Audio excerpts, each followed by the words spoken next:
Hi hello viewers, welcome back to our channel. ఇవాళ మన కిచెన్లో ఆంధ్ర స్టైల్లో ఇన్స్టెంట్గా రసంని ఎలా చేసుకోవాలో చూపిస్తాను. రీసెంట్ మార్కెట్లో చాలా రకాల రసం పౌడర్లు దొరుకుతున్నాయి కదా, ఆ పౌడర్ తోటి రసంని చాలా తక్కువ టైంలో ఎలా చేసుకోవాలో చూపిస్తాను.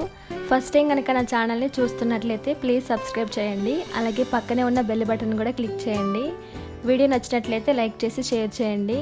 మామూలుగా మా ఆంధ్ర వాళ్ళకి ఎన్ని రకాల కూరలు ఉన్నా కూడా రసం లేనిదే ముద్ద దిగదండి. ఎస్పెషలీ నాకైతే చాలా ఇష్టము. రసం అన్నాన్ని 3 పూట్ల పెట్టినా కూడా నేను తింటానన్నమాట, అంత ఇష్టము రసం అంటే. మీకు కూడా నాలాగే ఇష్టం ఉంటే కమెంట్ చేయండి.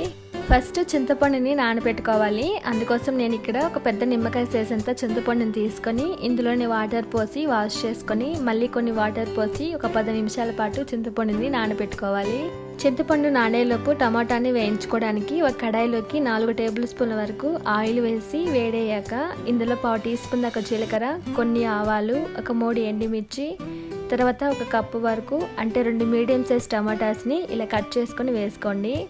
టమాటాని మీరు ఇలా కట్ చేసుకునైనా ఫ్రై చేసుకోవచ్చు, లేదు అంటే చింతపండులోనే టమాటాని కూడా వేసి మెత్తగా పిసికి డైరెక్ట్గా రసంని ప్రిపేర్ చేసుకోవచ్చు. అలాగే 1 teaspoon salt, 1/4 teaspoon దాకా పసుపు, కొంచెం కరివేపాకుని వేస్తున్నాను. కరివేపాకుని కొంచెం ఎక్కువగానే వేసుకోండి, చాలా బాగుంటుంది, మన హెయిర్కి కూడా చాలా మంచిది. ఇవన్నీ వేసుకున్నాక ఒకసారి బాగా మిక్స్ చేసుకోవాలి. ఇప్పుడు గ్యాస్ని మీడియం ఫ్లేమ్లో పెట్టుకొని మూత పెట్టి టమాటాని ఒక 5 మినిట్స్ పాటు మగ్గించుకోవాలి. ఇందులో ముందుగానే సాల్ట్ వేసాం కాబట్టి టమాటా తొందరగానే ఉడుకుతుంది. టమాటా ఉడికేలోపు మిరియాలని దంచుకుందాం. మీరు లేదంటే 1 టీ స్పూన్ దాకా రెడీమేడ్ పెప్పర్ పౌడర్ అయినా వేసుకోండి. నేను ఫ్రెష్గా ఇలా దంచుకొని వేస్తున్నా. మిరియాల పొడి వేసామంటే రసం చాలా బాగుంటుంది, అలాగే మన డైజెషన్ కూడా చాలా మంచిది. ఇలా మరీ మెత్తగా కాకుండా ఇలా కోర్స్గా దంచుకున్నామంటే సరిపోతుంది. 5 మినిట్స్ తర్వాత చూడండి, టమాటా బాగా ఉడికింది. ఇప్పుడు ఇందులో 1 టీ స్పూన్ అల్లం వెల్లుల్లి పేస్ట్, అలాగే ఒక 5-6 వెల్లుల్లి రెబ్బలు వేస్తున్నాను. తినేటప్పుడు అక్కడక్కడ వెల్లుల్లి తగులుతూ ఉంటే చాలా టేస్టీగా ఉంటుంది. ఒకసారి బాగా కలుపుకొని అల్లం పచ్చివాసన పోయేంత వరకు ఫ్రై చేసుకోవాలి. మనం చింతపండుని నానబెట్టుకున్నాం కదా, దాన్ని ఇప్పుడు బాగా స్మాష్ చేసుకోవాలి. రసంని కొంచెం పుల్లగానే చేసుకోండి, తీయగా కాకుండా. చాలామంది రసంలో కొంచెం బెల్లం కూడా వేస్తారు. మేము రసంలో బెల్లం వేసుకోము, మేము కొంచెం పుల్లగానే రసంని ప్రిపేర్ చేసుకుంటాము. ఇలా బాగా స్మాష్ చేసుకున్నాక ఇప్పుడు మీ పులుపు తగ్గట్టుగా వాటర్ని యాడ్ చేసుకోండి. ఇక్కడ నేను 2 గ్లాసుల వరకు వాటర్ని యాడ్ చేస్తున్నాను. ఇప్పుడు ఈ చింతపండు రసాన్ని పక్కన పెట్టుకోండి. చూడండి, 2 నిమిషాల తర్వాత అల్లం కూడా బాగా ఫ్రై అయింది. ఇప్పుడు ఇందులో మనం ఇందాక దంచుకున్న మిరియాల పొడిని వేస్తున్నాను. ఒకసారి బాగా కలుపుకోవాలి. ఇప్పుడు స్టవ్ ఆఫ్ చేసుకొని కడాయిని కింద పెట్టుకోండి. మనం రెడీ చేసి పెట్టుకున్న చింతపండు రసంని ఇందులో యాడ్ చేసుకోవాలి.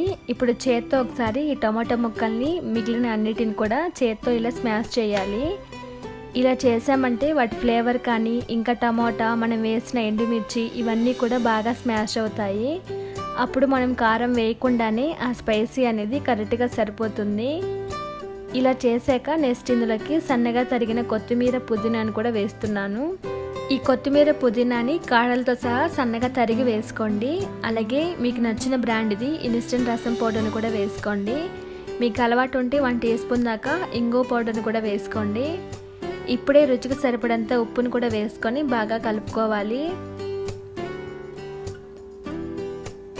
ఇలా కలుపుకున్నాక ఇప్పుడు గ్యాస్ ఆన్ చేసి కడాయిని పెట్టుకొని 1 లేదా 2 పొంగులు వచ్చేంత వరకు హై ఫ్లేమ్ మీద తెరల కాగనివ్వాలి.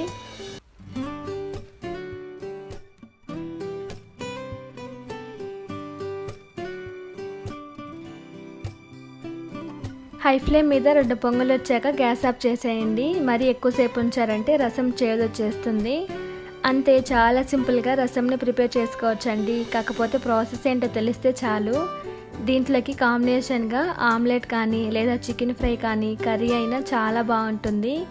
నాకైతే రసంలోకి చికెన్ ఫ్రై అంటే చాలా ఇష్టము. మీకు నాలాగే ఇష్టం ఉంటే కామెంట్ చేయండి. వీడియో నచ్చినట్లయితే లైక్ చేసి షేర్ చేయండి, అలాగే సబ్స్క్రైబ్ చేసుకోండి. Bye bye.